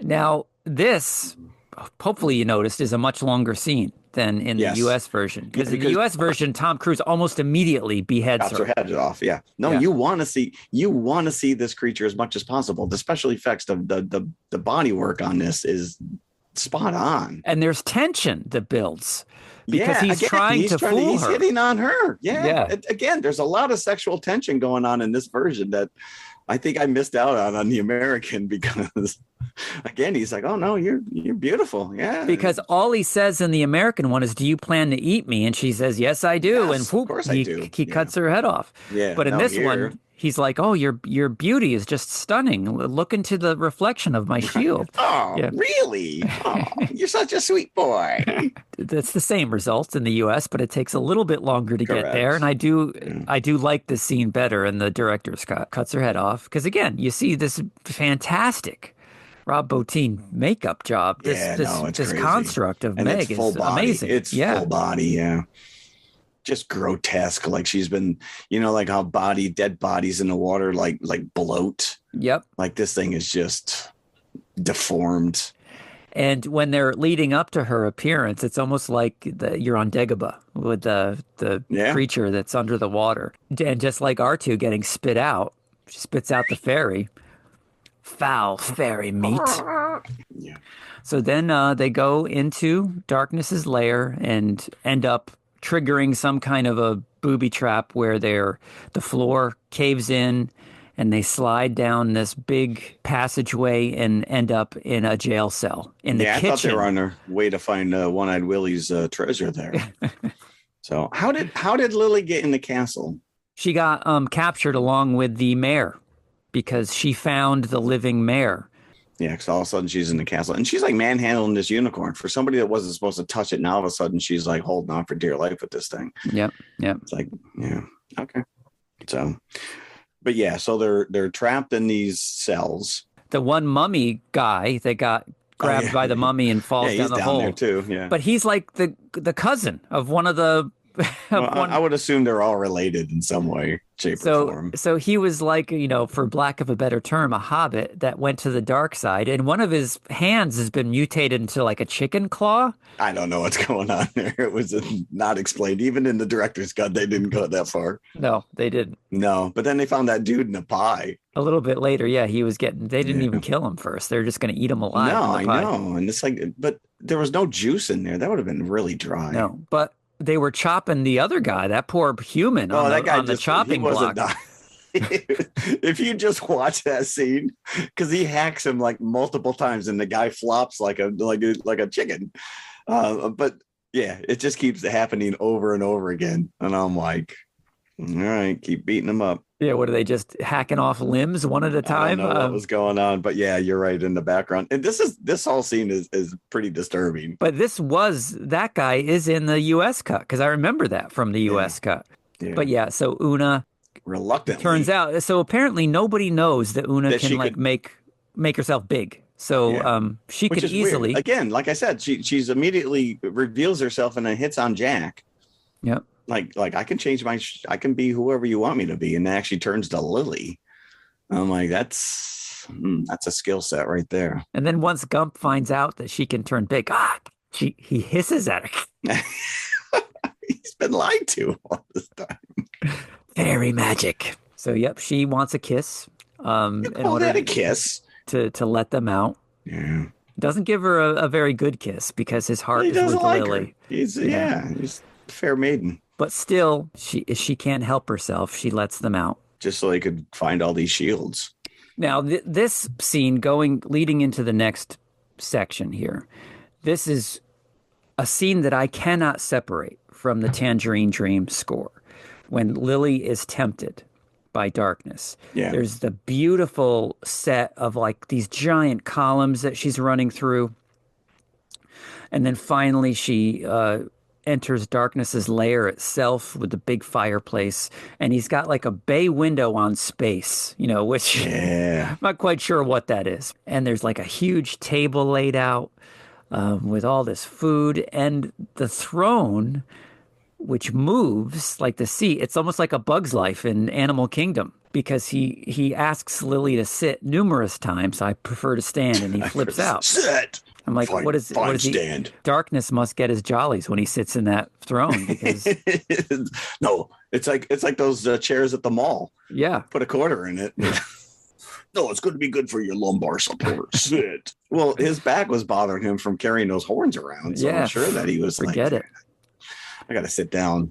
Give me a chair that moves. But yeah, no, he tempts her with this dress that's on like a living mannequin and Yeah, this Lily is a really wild sequence. But he's doing a really hard sell. Like, this is the guy you meet at the bar at the end of the night that really thinks he's got a shot at the college girl going home with him. Like, he's really hitting on her hard, and she wants none of it. She's like, I'm sorry, I'm taken. Sorry. Until finally she I'll realizes take your phone number, but that she can manipulate him just as she does Jack earlier, and she does it to great effect. But I'm talking about that scene where the mannequin wearing the dress and Lily dance together, and suddenly they meld one. together. Yeah, no, it's a fantastic. But that Tangerine Dream score is just amazing during that scene, and but still, the goldsmith leaves nothing to be desired either. So no. Again, I was very surprised, because I really came into this gonna poo-poo all over the soundtrack, and it's pretty solid. It had to have been disheartening, like when they're like, we love what you did, but we're gonna go in another direction. We're gonna go in another direction. It's not you, it's us. Yeah. But it's nice to know that both these versions exist. This is true. Yeah. So you can watch either at your leisure. But we didn't really talk about the reveal yet of Darkness coming through the mirror. So in this version, this is the first time you see him. And there's that great shot where Lily is has fainted, and he bends over, and the cape is just billowing out, and it's like the full shot. Yeah. It's fantastic. Yeah. It's chill-inducing, is what it is. Realized character. It is beautiful. The fact like you said, she realizes pretty quickly she can manipulate him there. Yeah. This guy is just as stupid as Jack is, it turns out. Well, that's just the thing. It's like the dude meets a chick for the first time in like a million years, and immediately, I love you. Yeah. Like, can we have a date first? I don't even. Looking at Tim Curry in this. Buried in this makeup. His body is fake in this. I don't know how they did that.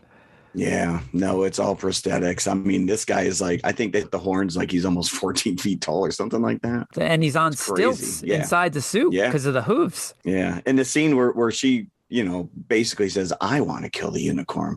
And the look of pure elation, because again, he's really only acting with his mouth and his eyes. There's not much else that he can do with that prosthetic. And his head is back, and he's just reveling. His eyes are rolling in the back of his head. He's like, yes, I have found my true love. She wants to kill the unicorn. It's like, dude, you're getting played. You're being played. This guy is just so over the top. And that's what the character needs, really. You need to. You need to. get I can't through that imagine. makeup. Sure. Yeah, you really have to. And that's why Ridley Scott in the features was saying that's why he chose Tim Curry, looking at Rocky Horror Picture Show. So over the top in that's exactly what he wanted. They have the great idea because Lily had dangled her little charm in Tom Cruise's face that he can beat darkness by reflecting the sun down there, because as we've been told, sunlight is my destroyer. But we're also told numerous times that light cannot exist without darkness. So wouldn't that mean that darkness could not exist without light? Yeah. It's at some point it's a symbiotic relationship. Yeah. Well, so he may be in control, but for how long? Right. I don't know. But there is another scene that's in the U.S. version that's not in the director's cut, when these things like these mole people jump out of the ground and attack Jack and his team. That's not here. So I'm wondering if that was filmed especially for. I don't know. Again, it's weird. Like, you have all this footage. At what point do you decide, well, we're going to add that to this version, but not that version? Yeah.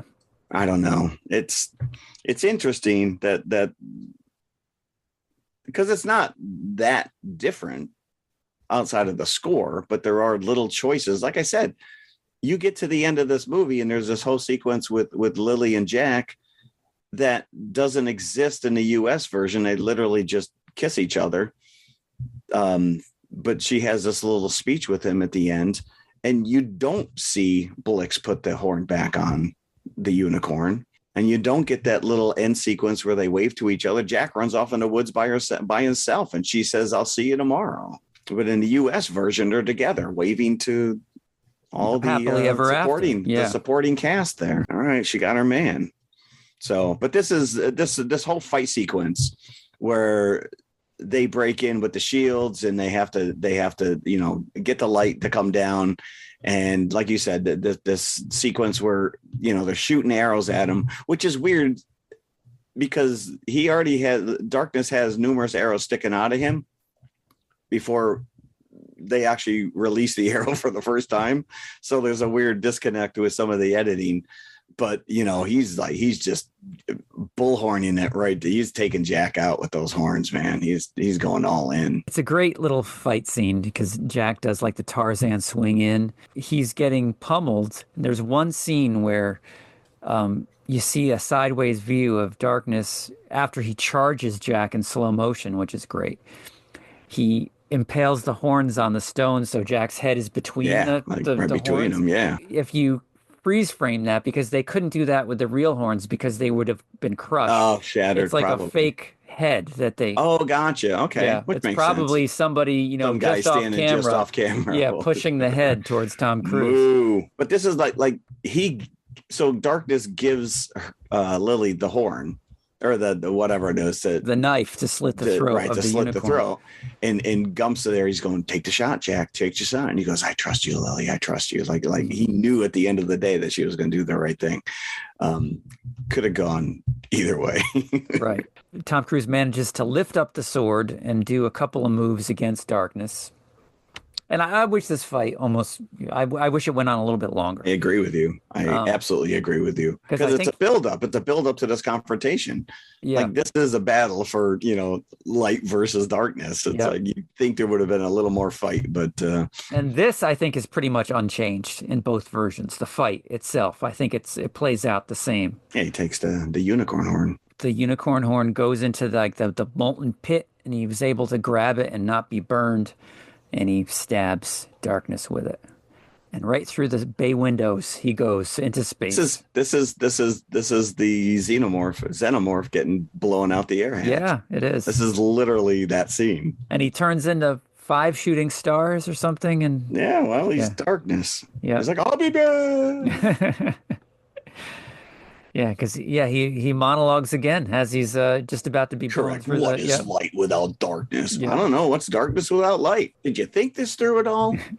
No. But you got it like a Snow White ending because Lily's unconscious, and all of a sudden her dark makeup is gone and her hair looks different. Like, did Jack fix her up? Put her back in her other gown?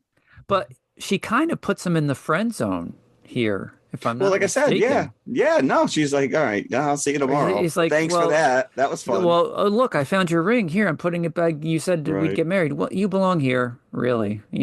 I don't want to take you Right. away. You know what? I'm rethinking this whole thing. That Yeah. big red guy, I might have to go after him. He was hot. He let me sing to him. Yeah. Yeah, I got to touch the unicorn a lot when I was down there. That's what he called it. The unicorn. But yeah, you're right. She sings again, does she not? Yeah. Yeah. That's how I think the movie ends with her theme is her song. Right. So we still are waving to the characters, but it's not with John Anderson. It's No. with Lily's song. Yeah. Yeah.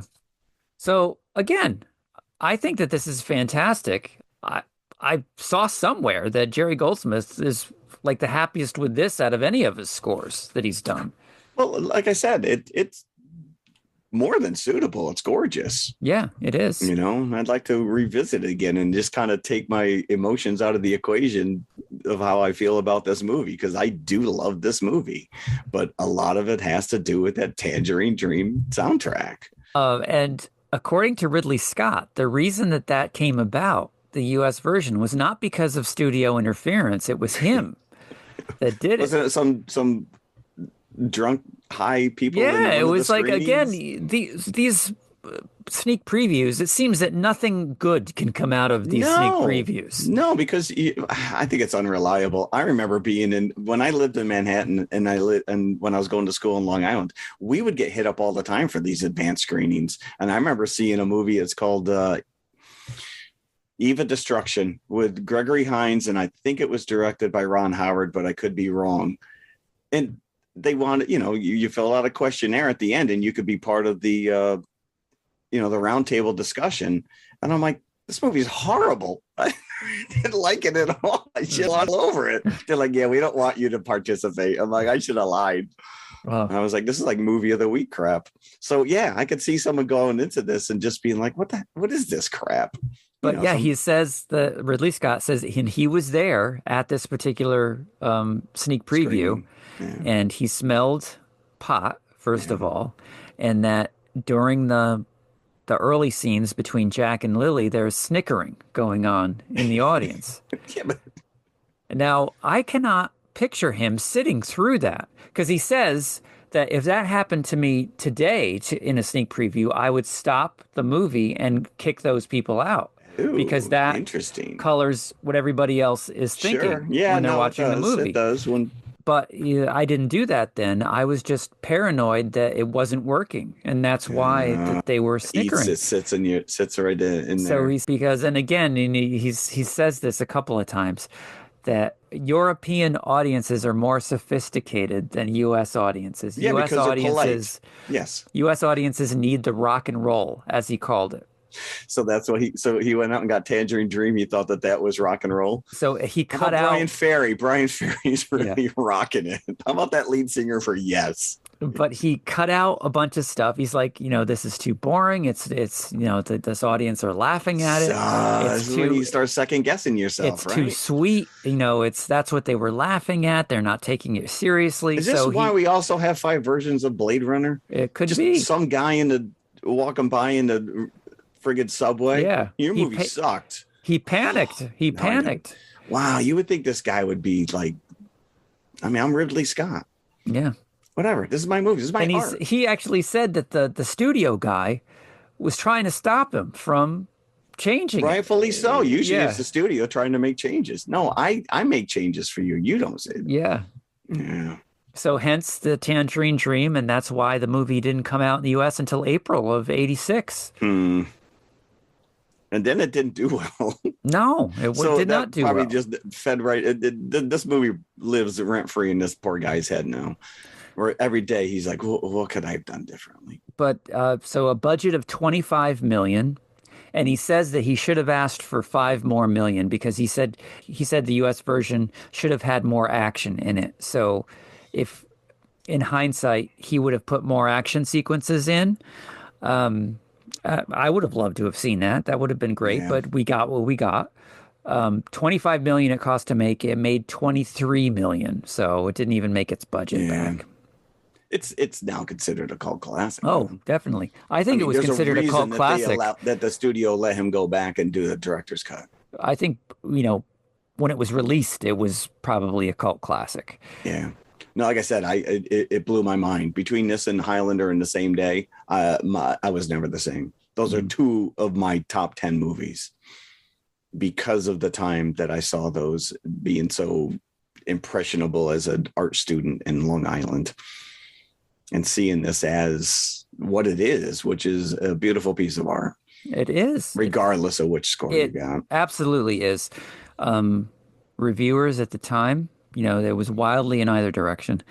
Roger Ebert. Better be on board, boy. He said that it was composed of all the right ingredients to be a success, but it simply doesn't work. Simply doesn't work. What doesn't work, though? Like, you can't just throw that out there. You got to tell me why it didn't work for you. He did quantify that in the next. All the special effects in the world, all the great makeup, and all the great Muppet creatures can't save a movie that has no clear idea of its own mission and no joy. I don't think there's an overriding story arc other than light versus darkness. No. These stupid characters are just thrust into a situation and they got to make the most of it. There's nothing deeper than that. Then Siskel, who was actually the more curmudgeonly one of the two, if you can believe that, gave the film 1 star out of 4. Oh, Siskel. And said, Gene. I don't want to remember any more about Legend than to make sure I include it on my worst films of 1986. You were a jerk. Wow. There was a time when Siskel and Ebert, they would make or break a movie, man. Yeah. So that was 2 thumbs down right there. Yikes. That's a bummer. I want to hear that. I think it's fantastic. I think it's emotional. And I think a lot of that comes from the visuals. Yes. Yeah. No, I agree. Sucks. This is a movie that you live in. It sucks you right in and doesn't let you go until the credits roll. And for that, I appreciate it.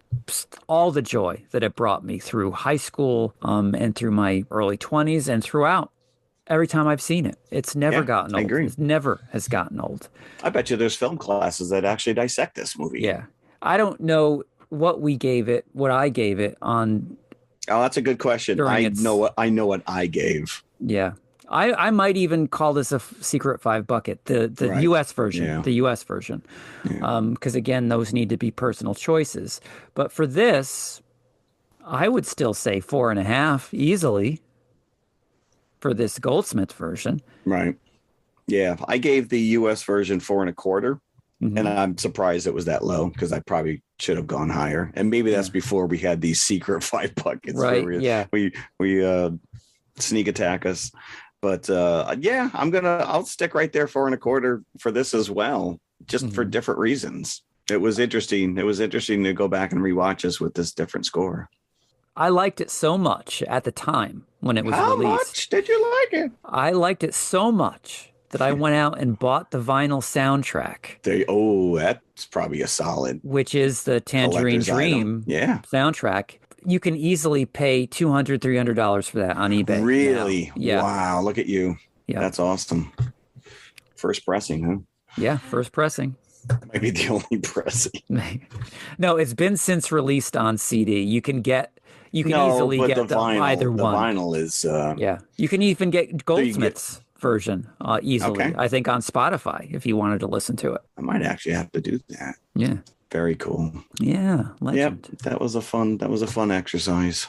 Yes. Maybe someday we can find the European version and watch that one. Oh my gosh, that may be too much. Yeah.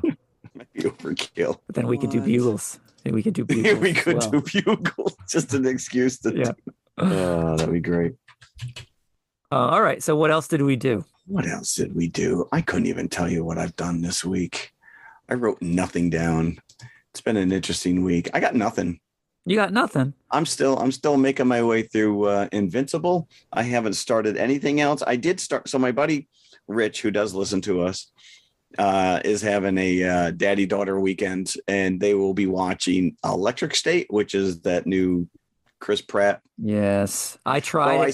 I tried it. I couldn't get past the first half hour. So I'm right there with you because I texted him. I'm like, I'm going to watch this over the weekend so we can talk about it during the week. So I talked to him a lot during the week, and I got about a half hour in yesterday. Not even, because I think he was so their brother, sister, Millie Bobby Brown and Chris Pratt. Is that? I didn't make it that far. I didn't even make it that far. So, okay. So I'm pretty much where you were, where he was a kid, but he still has that floppy hair. So I assumed it was the same character. Right. And he's some kind of a genius. And it takes place in like 90 to 94. I don't know. I gotta go back and watch it first. I told him I'd watch it, so I will watch it. I also tried Craven the Hunter. Didn't make it through that. No, I'm surprised you even dipped your toe in that. Yeah, Craven. I did. You were so anti-Craven. Yeah.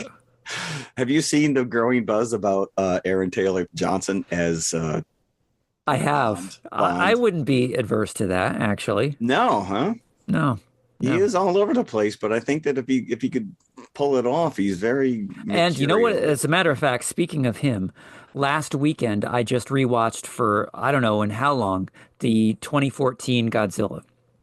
Oh, because whenever I go to rewatch one of those MonsterVerse, it's always King of the Monsters. That's my go-to. Yeah, so, I know it's been playing a lot on HBO too. And Max. You know, yes, Godzilla, the 2014 version, is very talky, but the monster scenes really pay off in that. And it's stellar cast with Elizabeth Olsen and Aaron Taylor Johnson, who unfortunately neither of them ever came back. Brother sister in Marvel. No, this is true. This is true. The Mutos were happy you came back. The Mutos, yeah. Yes. A much bigger threat in 2014 than they ended up being in the subsequent movies, by the way. Yeah, they were dismissed. Well, there's bigger, badder monsters out there. Yeah.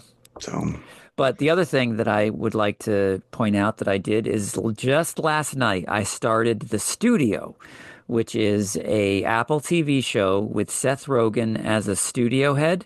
Okay. It's really funny. It's like an insider the player type thing. And you'd think to yourself, this guy is such an idiot. Do real studio heads, is this what they are? Probably. Yeah. It's probably a little too close to home. It'll probably get canceled. Someone will see themselves in it and be like, is this supposed to be me?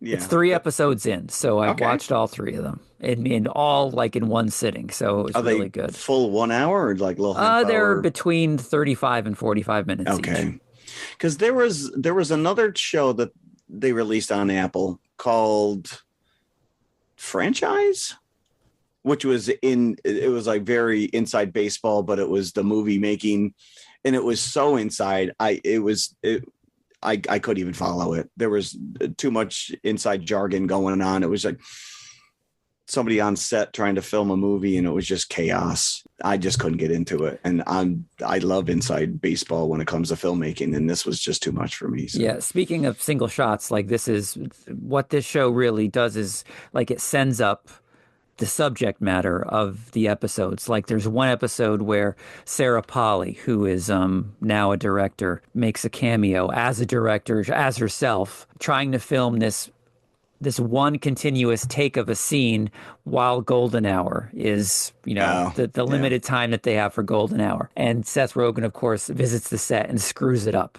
But as they're filming this scene about a continuous take, they're doing a continuous take. Oh, exactly. So this is really inside baseball when it comes to filmmaking, because I could watch that with my wife and she would never pick up on the fact that it was all one take and it was a spoof on the fact that it was like, it would just go over her head. She'd be like, I don't know what you're talking about. Interesting. I'm gonna have to check that out. So The Studio. Okay. The Studio. I still have not picked up or watched Daredevil. I'm waiting. I think it's only got 1 or 2 more episodes, and then I will like binge it all in one. That's another show I couldn't get more than 20 minutes in, and I don't know if it's because that Netflix show was so dark and gritty, and it just was off-putting for me to see they bring back the main cast from the Netflix. Just a spoiler to well, never mind. If you haven't watched it yet, we won't. So I haven't gotten more than 10 minutes into it. Mm-hmm. I'll backtrack and watch it as well. So there you have it. So next time, there's not much playing in theaters that we can cover, especially for Easter, because, as much as Minecraft must be doing blockbuster business, I'm in no rush to see that myself. No pun intended, blockbuster. Yeah, blockbuster. Sorry. So we're going back to the 5 bucket list for our indeed. next episode. Really? I feel like we just talked about this. Amazingly. In the 7 years that we've been doing this, we've never dedicated a show to Thor Ragnarok. Which is a game changer. That's all deserving right. Listen, of the 5 it needs bucket. to be discussed, especially with because coming on the heels of that, we are getting a new Marvel, Thunderbolts. Yeah, I'm going to have to rewatch Black Widow, I think, just to get myself ready. I have heard it be referred to as a sequel to Black Widow. Okay. So don't hold your breath. I don't know if Natalie's coming back. But if you listen to Scarlett Johansson, she's not, but we can't take any of these actors. I don't. Yeah. And that's fine. Listen, surprise us. Don't give us everything. I don't care. Yeah. Lie to these damn people who, so you're coming back, right? Oh, I can't tell you that. Oh, yeah. I am coming back. I've just thrown out my contract just to tell you that. Ruin it for me? Right? Yeah. I just threw out my contract. Marvel Gestapo's on its way right now to haul me into court.